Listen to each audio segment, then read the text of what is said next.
Right, we're on to chapter 10 of Muchalo Proverbs, Bemba Proverbs. Chapter 10, the Bemba proverb is Ich kalipa chumfo mwene. Pain is felt by one's self. It's really, I think, this story of all the stories in the book it is one of my favorites, just from a life experience and from like how you deal with pain, and not so much like physical pain but more emotional pain. And from the proverb itself of like, it's kind of like if you're in pain, you're the only one who can say how much pain that is. Mm. um you can cut yourself and be like, oh, it's so painful, and people are like, whoa, why are you saying that's painful? Like that just looks as if it's a scratch, but to you Mm. it's really deep.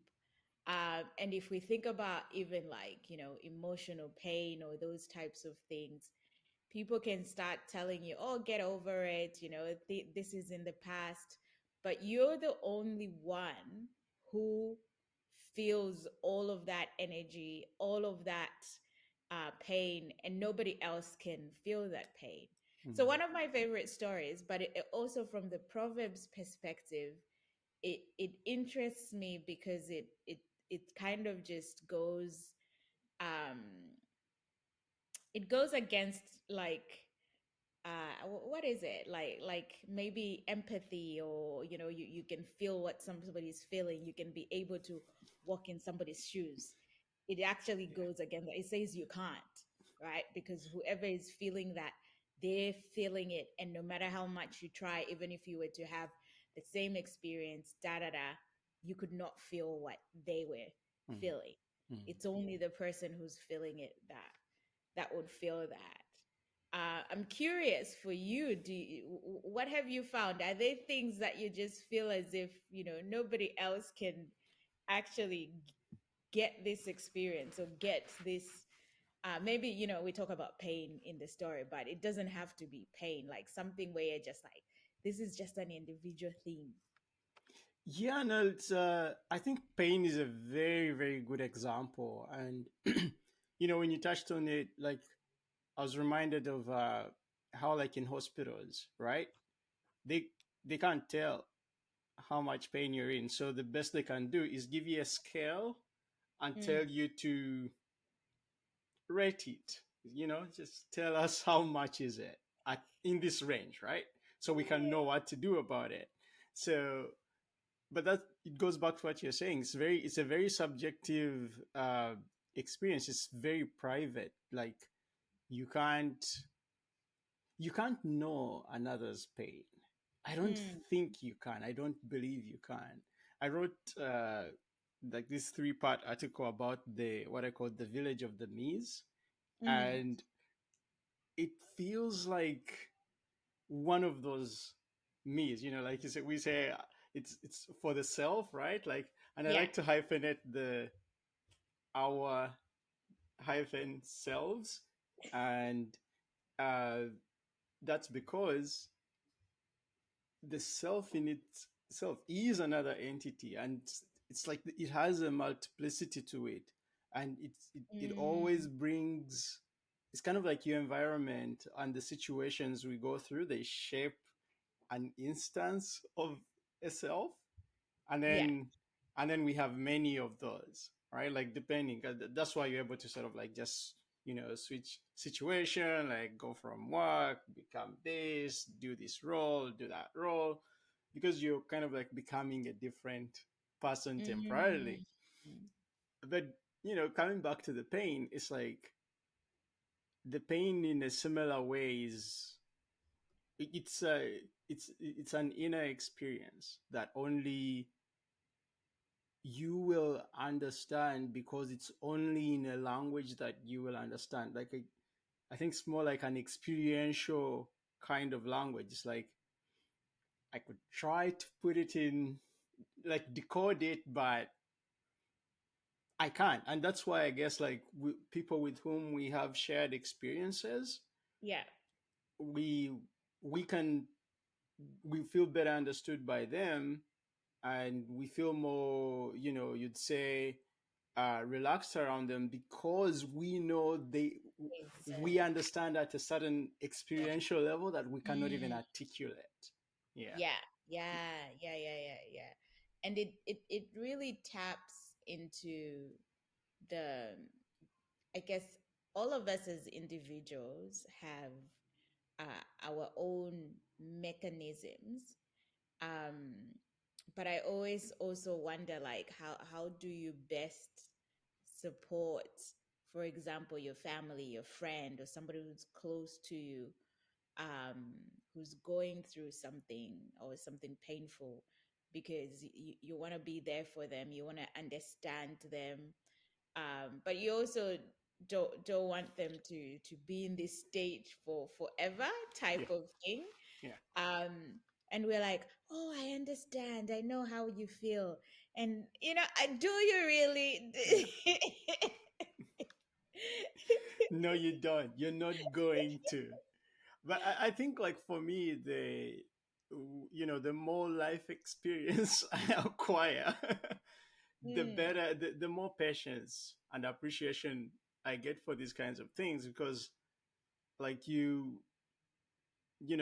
appreciate uh that emotions are kind of like private experiences that mhm.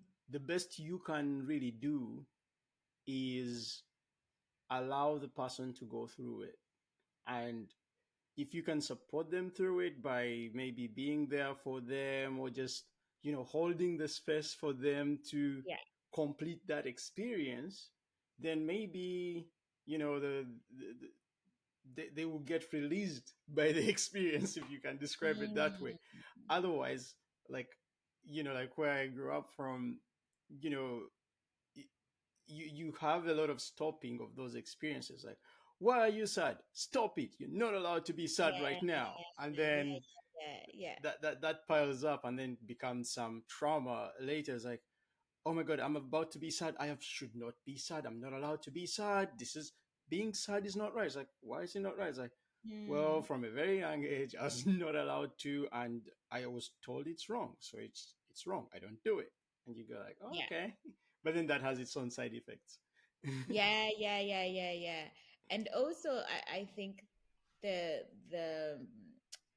what it brings to me as well is, like you're saying, you're holding the space for that person to go through what they need to go through, and you're supporting them with it. The the time is going to be different, and we need to give grace and patience to that time, because I'm like, well, Clayton went through the same thing. He was good in like 2 months. Why are you still here 1 year later? Type of thing, like you can get into those places where you actually feel like you can tell people when they should, when their pain Mm. should be over. But you shouldn't, you're not Yeah. allowed to. It's I mean, we're all on different journeys, and we all have different ways, and we carry different backgrounds and different baggage, and this it's like Mm, no one can really tell, only you really know. Maybe the people who have been there with you, they made come close. And I guess that's why sometimes, like, on such moments like funerals, like, and weddings, it's like you look at them, it's a big celebration, yeah, I need my family. Oh, big sad crushing moment, I need my mm, family. Because it's like yeah. these people are sort of, I don't think they even know you as much as you would want to be known, or the way Mm, you even believe you know yourself. However, they're the common uh, occurrence along all those moments. So you share this huge life experience with them, in that whenever you're among this group of people, you feel like you're being understood. You have people around you. You're not on your own going through these moments. Yeah. yeah, yeah. I also wonder whether it has. something to do with um like just I think acceptance Mm, as well. Because even for yourself, when you're in that journey of healing, you need to accept various things about yourself or various things about what's happening around you to heal. And if you don't do that acceptance, you will continue to feel that pain. mm. And it's much harder for you to even accept yourself. That's why, like, if someone can temporarily accept you even without understanding, Mm, they make it seem like, okay, it's not too strange. mm, Maybe if if my ass can accept me with this thing, maybe I should be kinder to myself. Maybe I should also accept myself. yeah, Since, like, I mean, someone outside who shouldn't even be putting up with this is putting up with it. I yeah, mean, why should I not even try? And so it gives you the opportunity, but without that, then you're probably, because like we're our worst critics, right? yeah, Like you will not let yourself go. You're not willing to accept to understand yourself, because yeah. somehow you feel it makes you lesser in some ways, like if you're going through like a difficult moment or a huge challenge, I don't know. It's something. I guess, why is that? Why are we more inclined to just be like really brutal to ourselves?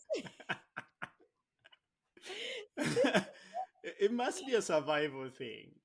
I feel like it could be, like our own, if maybe to characterize it, like our own survival immune system, right? Like if Mm, you, it's like if you allow yourself to accept some sort of thing that you categorize as being mediocre in some way, then you're undermining yourself, and you feel like that's not right to do. yeah. uh, but you can't overcome the thing without acknowledging that it's real, that it's there. Yeah, yeah, yeah. And so if you uh, like if you want to get over it, or if you want to walk through it, it has to be real. So you Mm, could, but accepting that it's real also means that you're accepting that you're less than what you imagine yourself to be. So it's kind of like there's a catch 22 there. So so you want to yeah, get through it, well, you have to accept that you are the thing, and then you walk through it. But if you don't, then you could hide and then just suffer the consequences of it without knowing that it's there, or maybe without yeah. accepting that it's there. So it's a very complex scenario to walk through. And it actually needs you to do a lot of self-reflection. I was having a conversation with someone in the past week, and they were kind of like explaining how hard it is for them to retrospect, like self-retrospection, because they get into this point where they just focused on the negative and all the negative stuff about them that they didn't like, that they didn't do well, and they just spiral down in there. And I was telling them, I'm like, keep at it. It gets better in as you do more of it, because what you realize is your own worth and your own kind of like sense of value and what you believe in. And once that starts growing, when you're reflecting, you start finding yourself reflecting more on the good Hmm. than all the negative that you have or you experience through the day and all of that.